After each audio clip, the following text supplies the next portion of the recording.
Hello everyone. इस video में हम बात करेंगे the topics you must know before joining physiotherapy internship. Means physiotherapy internship को ज्वाइन करने से पहले हमें कौन कौन से टॉपिक्स को जानना ज़रूरी होता है। ये टॉपिक्स अगर हमें अच्छे से आते हैं तो हमें फिजियोथेरेपी इंटर्नशिप में जो कि 6 मंथ की होती है उसमें बहुत ज़्यादा हेल्पफुल होता है। तो हम देखते हैं, सबसे पहला टॉपिक आता है मेडिकल डायग्नोसिस। मीन्स जितने भी कॉमन मेडिकल प्रॉब्लम्स हैं, जैसे चाहे आर्थो से रिलेटेड कंडीशंस हो, means TKR, THR, osteoarthritis, rheumatoid arthritis, इस तरह से कंडीशंस, या कार्डियो से रिलेटेड कुछ कंडीशंस हो, जैसे COPD हो गया, ब्रांकियल अस्थमा हो गया, ब्रांकियोटेक्सिस हो गया, रेस्पिरेटरी फेल्योर हो गया, हार्ट फेल्योर हो गया। ऐसे बहुत सारे कंडीशंस हैं। लाइक न्यूरो में अगर बात करें तो स्ट्रोक, पार्किंसंस डिजीज, CP। तो ऐसे जो कॉमन मेडिकल कंडीशंस हैं उनके बारे में भी एक बेसिक जानकारी हमारे अंदर होनी चाहिए। अगर हम किसी पेशेंट का फाइल उठा के देखते हैं तो हमें वो चीज़ समझ में आए कि अगर उसको कोई बीमारी ऐसी है, उसकी डायग्नोसिस से हमें पता चलता है, तो हम समझ जाएं कि उसको ये प्रॉब्लम है। तो चाहे वो कंडीशन आर्थो से रिलेटेड हो, चाहे कार्डियो से रिलेटेड हो, चाहे न्यूरो से रिलेटेड हो, या पेडियाट्रिक, जीरियाट्रिक, कोई भी कंडीशंस हो, तो उसके बारे में एक बेसिक नॉलेज हमारे अंदर होना चाहिए।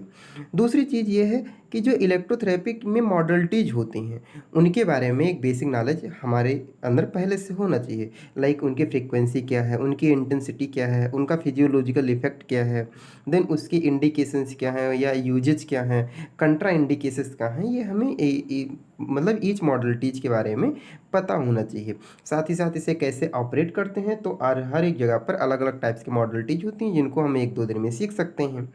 तो ये सारी चीज़ें हैं। देन हमको जो नॉर्मल फिजियोलॉजिकल वैल्यूज होती हैं उसके बारे में जानकारी होनी चाहिए। जैसे हमारे वाइटल साइंस जो होते हैं, वाइटल साइन में जैसे कि टेम्परेचर है तो नॉर्मल कितनी वैल्यूज हैं। टेम्परेचर हमारे बॉडी का मान लीजिए 37 डिग्री फ़ारेनहीट मतलब सेल्सियस होता है। तो जब इससे हमें नॉर्मल पता होगा तभी तो हम पता कर पाएंगे किसी की बॉडी का टेम्परेचर बढ़ा हुआ है। ऐसे ही ब्लड प्रेशर नॉर्मल पता होना चाहिए, heart rate, respiratory rate, oxygen situation. तो ये सारे जितने वाइटल साइंस हैं इनके बारे में हमें पता होना चाहिए। Then electrolytes like sodium level, potassium level, chloride level, इन सब के बारे में हमें पता होना चाहिए नॉर्मल वैल्यू कितनी होती है। साथ ही साथ CBC means complete blood count में, जैसे RBC, WBC, प्लेटलेट्स, जैसे WBC में neutrophils, basophils, eosinophils, monocytes, lymphocytes, तो इनके कितने नंबर्स होते हैं नॉर्मल अगर हमें पता है तो इनकी जितनी भी क्वांटिटी नॉर्मल होती है, नंबर में जितने काउंट में होते हैं नॉर्मल, तो जब हम रिपोर्ट देखेंगे तभी तो हमें पता चलेगा कि कितना घटा है कितना बढ़ा है। तो इसलिए हमें नॉर्मल फिजियोलॉजिकल वैल्यूज जो है पता होनी चाहिए। देन हमको इन्वेस्टिगेशंस की जो रिपोर्ट है उनको रीडिंग हमें आना चाहिए कि उनको देख के हम कैसे रीड करेंगे। तो जिसमें हमारे रिपोर्ट में आता है x ray, MRI, CT scan.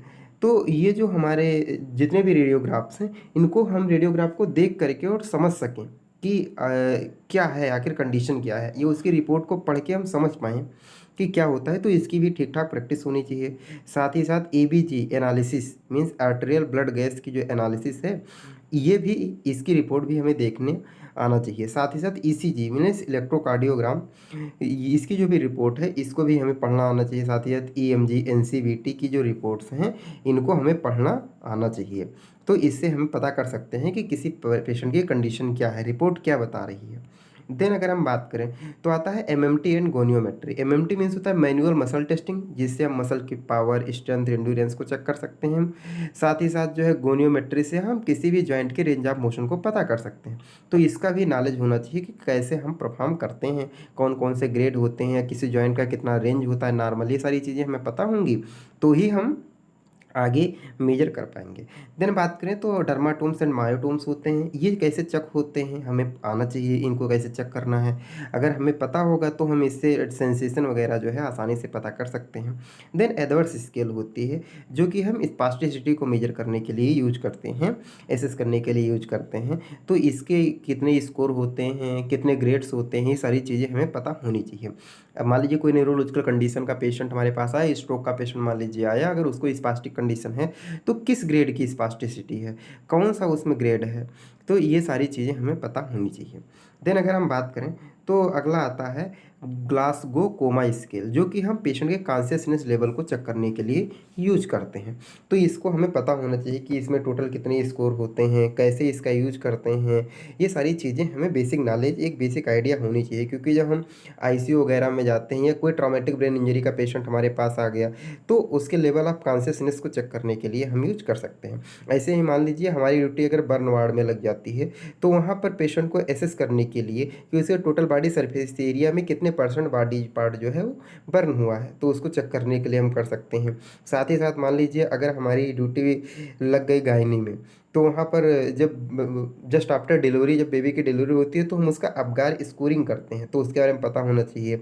Means इसमें हम एक्टिविटीज़ देखते हैं, पल्स देखते हैं, ग्राइमेस देखते हैं जिसमें रिफ्लेक्स वगैरह, देन अपीयरेंस देखते हैं और फिर रेस्पिरेटरी रेट देखते हैं। तो ये सारी चीज़ें हम चेक करते हैं, तो ये भी हमें पता होनी चाहिए। तो ये इससे क्या होगा कि हम जो न्यू बॉर्न बेबी है उसकी अपगार स्कोरिंग आसानी से कर लेंगे। देन हमें रेफ्लेक्सेस के बारे में भी अच्छी खासी जानकारी होनी चाहिए। मान लीजिए कोई न्यूरोलॉजिकल कंडीशन हमारे पास आती है जिसमें रेफ्लेक्सेस क्या है डिमिनिश हो रहे हैं, या रेफ्लेक्स क्या है एग्जाजरेटेड हो रहे हैं, तो नॉर्मल जो हमें पता होगा कि किस टाइप के रेफ्लेक्स हैं, means superficial reflex, deep tender reflex, सारी चीज़ों के बारे में हमें पता होना चाहिए। तो हम फिर नॉर्मल एब्नॉर्मल में डिफरेंस कर पाएंगे। साथ ही साथ जो वेरियस कंडीशन के हिसाब से जो स्पेशल टेस्ट होते हैं, लाइक टेनिस एल्बो के लिए हम कोजन टेस्ट करते हैं, इस तरह से जो स्पेशल टेस्ट होते हैं कंडीशन के हिसाब से, ये भी हमें पता होनी चाहिए, तभी हम किसी भी कंडीशंस की डायग्नोसिस आसानी से बना सकते हैं। देन अगर बात करें एक्सरसाइज थेरेपी में, तो एक्सरसाइज थेरेपी में जो वेरियस टेक्निक्स होते हैं, like stretching, strengthening exercise, isometric, isotonic exercise, जो हमारी पेनअप टेक्निक्स होती हैं, मोबिलाइजेशन होता है, मैनिपुलेशन होता है, मसाज थेरेपी जो हम देते हैं, या soft tissue manipulation, MFR myofascial release, या एमएटी मसल एनर्जी टेक्निक, तो इन सब के बारे में एक बेसिक नॉलेज अच्छे से होना चाहिए, और कैसे करवाते हैं इन सब के बारे में अच्छी जानकारी होनी चाहिए, जिससे कि हमें इंटर्नशिप के दौरान प्रॉब्लम ना आए। साथ ही साथ जो असेसमेंट प्रोफार्मा होता है आर्थो का, कार्डियो का, न्यूरो का, वो हमें बहुत अच्छे तरीके से आना चाहिए, क्योंकि जो हमारे पास पेशेंट आएगा तो उसको हम एसेस करेंगे। तो असेसमेंट प्रोफार्मा अगर हमें अच्छे से आता है, समझ में आ गया है, तो इससे क्या होगा कि हमें असेसमेंट करने में आसानी होगी, और पेशेंट को देखते ही उसको हम असेस कर सकते हैं।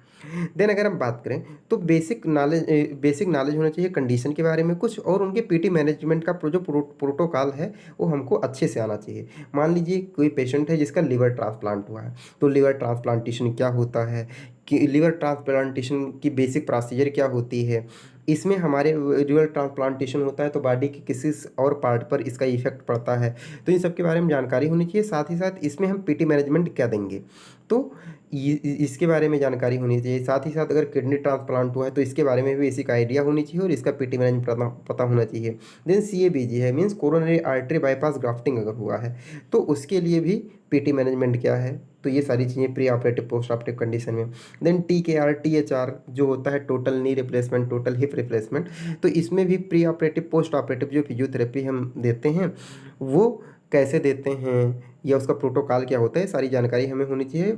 और साथ ही साथ टीकेआर टीएचआर क्या होता है, पार्शियल या कंप्लीट कैसे होता है, ये सारी जानकारी हमें होनी चाहिए। साथ ही साथ जो एसीएल इंजरी होती है उसका प्रोटोकॉल क्या होता है, एसीएल अगर रिकंस्ट्रक्शन हुआ है तो उसका प्रोटोकॉल क्या होता है, पीटी प्रोटोकॉल, तो ये सारी जानकारी हमें होनी चाहिए। साथ ही साथ पोस्ट फ्रैक्चर अगर स्टिफनेस है तो उसमें हम पीटी मैनेजमेंट कैसे देंगे, क्या करेंगे, तो इसकी भी जानकारी होनी चाहिए। साथ ही साथ pre operative and post operative condition में जो हम पीटी मैनेजमेंट करते हैं उसकी भी जानकारी होनी चाहिए। इसमें भी हमें देखना है कि प्री ऑपरेटिव कंडीशन में हमें क्या क्या चीज़ें एसेस करनी है। साथ ही साथ पोस्ट ऑपरेटिव कंडीशन में कौन कौन से कॉम्प्लिकेशंस आ सकते हैं, उनको कैसे रिड्यूस करना है। तो ये सारी जानकारी अगर हमें पहले से रहेगी तो इंटर्नशिप के दौरान बहुत सारा हेल्पफुल होगा। साथ ही साथ कुछ न्यूरोलॉजिकल कंडीशंस होते हैं, मोस्ट कॉमनली देखने को मिलते हैं, जैसे स्ट्रोक हुआ, spinal cord injury, traumatic brain injury, जिसमें क्रेनियोटॉमी वगैरह जो सर्जरी करवाते हैं, इन सब के बारे में भी जानकारी होनी चाहिए।